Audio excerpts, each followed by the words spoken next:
Alright, zvino ndamira nemuimbi muimbi mukuru wemusambo weSungura. Ndofunga mese munomuziva Maki Ngwazi, uyewo kupota achiimba Sungura achiisa chirungu. Ngoma Maki, chirungu chinozobvepi futi paSungura? Tinombozvinzwa izvo.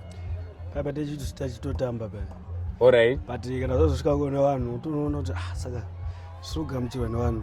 Anditi. Kuti music haisi yekuita yongoita zvimwe zvinhu zvokuti unofanira kuti ndakuita serious apa. Pane pamwe zvimwe zvounotochita ungori kutamba zvonoda kutogashirwa nevanhu.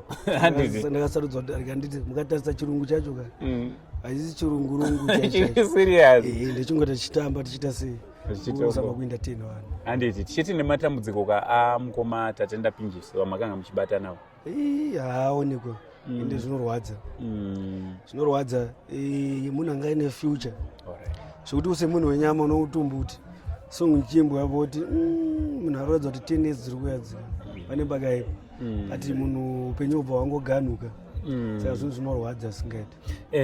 So sevaimbi ndaona vaimbi vakawanda vauya panapa, sevaimbi zviri kurevei kwamuri kunge muri munorasikirwa namukoma Tatenda Pinjisi vatiri kunzwa kuti uye vatinoziva zvakare kuti vakanga vachiimba iri kunzi Soft Sungura. Ya kushayika kwaTatenda Pinjisi ka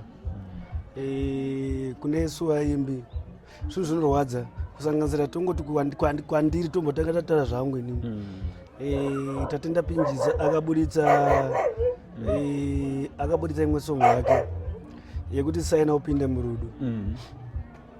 Song iyoyo yakandipa shungu because ndatobuditsa album rangu yabuditsa rake. Alright.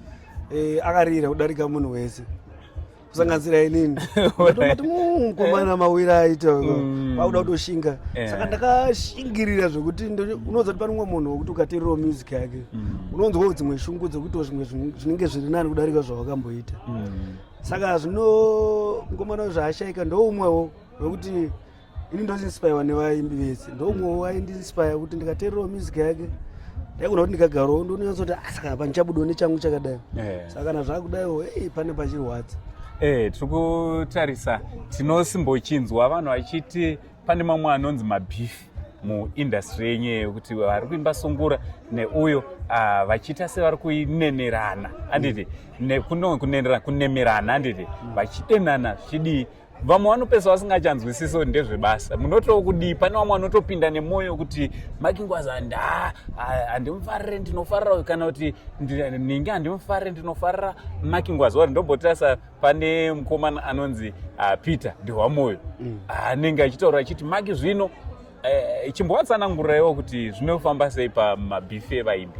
Ya ndikuona pamabhifi evaimbi ini nangu azita munyazosangana zvinotaurika but handisandamboona vanhu vaino pamwe ndotadza kuona kuti uyu ane beef naningi but handisandazviona asi pamasongs anondiri kana akapinda kumafans zvoita kunge uyu ari kuimba uyu ari kuimba uyu ingori music nenyaya yekuda kuti dai vasingafunge kuti zviri kunzwaro music haisanakidzi. Saka dzimwe nguva mafans vanoona kutofungidzira pamwe vana vaonani asi vachitoita sei muchiswera mese then vofunga futi kuti vanhu ava vanotofarirana vari pamberi pevanhu asi vanhu vakatoingana zvinoitika kazhinji asi azvii zvekuimba music ndakangoona kubvira kare kuti ndo zvinotoita kuti music inakidze kwete vanhu vakaveingana. Aiwa ipapo maita basa mapajekesa. Saka mungadawo kuti kudii kumhuri yeZimbabwe in general pachiitiko chakaita sechinochi? Ya ndoda kutenda mhuri yeZimbabwe pakubatana nesu vaimbi pakuchema mukomana haisi nyore kuti munhu asiri hama yako kana kuti mwana asiri wamai vako anga achikusapota pamusic yese yatinoita iyi. Zvakafanana nesu kutosvika patasvika nhasi hatinamboziva kuti vanhu vachatitsigirawo kusvika pakadai. Tikaenda kunana Facebook tikaenda mumawhatsapp tikaenda kupi kune kuchitaurwa nemafans vari kuratidza kuti vari kurwadziwa nekushayika kwaita mukomano. Saka tikange kuramba tine vanhu vane rudo rwakadaro zvinhu zvedu tinoramba ichienda mberi pamwe chete nekunyaradzwa. Aiwa tinotenda mukoma Maki rega tichikusei munge muri munobatana nevamwe panguva dzekuchema kudai. Mwari achikunyaradzai pamwe neboka rese revaimbi. Aiwa ndinotenda zvizhinji.